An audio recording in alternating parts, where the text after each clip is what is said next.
What if I told you that going pro is actually easier than you think, and the solution has been staring you in the face this whole time? Well, if you make sure to follow the strategy we go over in this video, you will make more progress than most people will in their whole playing career. You'll learn about the strategy that takes average footballers from the 99% to the 1%, and we will show you how you can apply it to your life. You must watch this video all the way through and be willing to put in the effort required, or else it's not worth your time to study this video.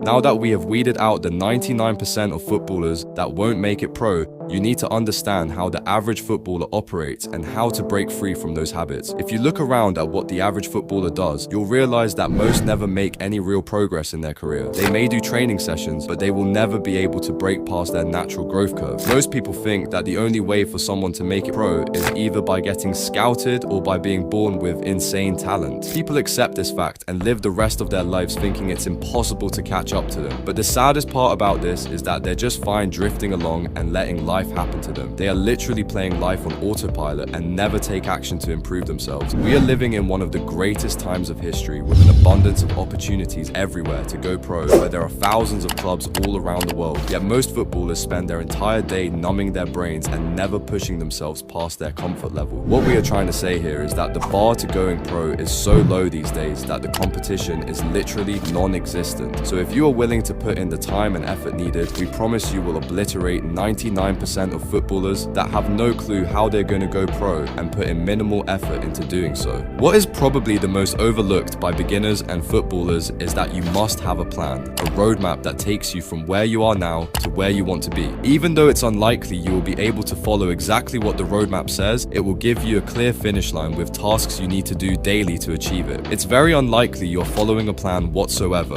and if you are, it's most likely very simple and minimal. We won't give you a roadmap in this video as we want to keep that for later, but we will give you questions to ask yourself so you can create your own. Now grab a pen and paper and imagine what your greatest football accomplishment will be, the number one thing you will achieve. Once you have that down, we need to create subcategories for how you can achieve that. For this example, we will use playing in the Premier League. To play in the Premier League, you can take a few routes. In your youth, you'll want to be playing for development clubs and academies. You can enter through a Premier League club's youth academy, primarily from ages 8 and 18, and progress through the academy levels, potentially signing for the club or being loaned out. You can be scouted through an academy at a competition or some type of program. The next option would be lower league progression, starting in the lower leagues, whether that be in England or in another country, and climbing up the ranks from that point. Another way would be to stand out in your environment. If you can play for your national team at the youth or senior level, you are guaranteed to gain exposure from clubs. If you have the money or organize some sort of scholarship, you can go on trial for clubs as well. Another very important way of climbing up to the Premier League level is networking and promotion. Make sure you are working with an agent that can help you secure opportunities. While this isn't necessary, it would put you above a ton of others who are trying to do everything themselves. Attend training camps, summer tournaments, and showcases. Pretty much go to any and all possible events you can to maximize your chances of being scouted. And finally, making sure you have a social media and highlight reel out there so scouts can actually visually see you without having to see you in person. Now, each one of these methods is primarily milestones. For most of these, you'll need to increase your playing level in order to achieve them. What you do now is create categories under each one of these and detail how you are going to achieve them. Let's say you are 16 and want to play for your national team. You'll want to first get insanely better than everyone around you, play at a high level, build a network, meet national team eligibility, and compete in front of scouts. Now you'll see how each step will have multiple steps under it that all lead to your ultimate goal. You can change up your goal if you'd like and adjust it to your preferences, but ultimately you'll want to stick to the plan you create yourself.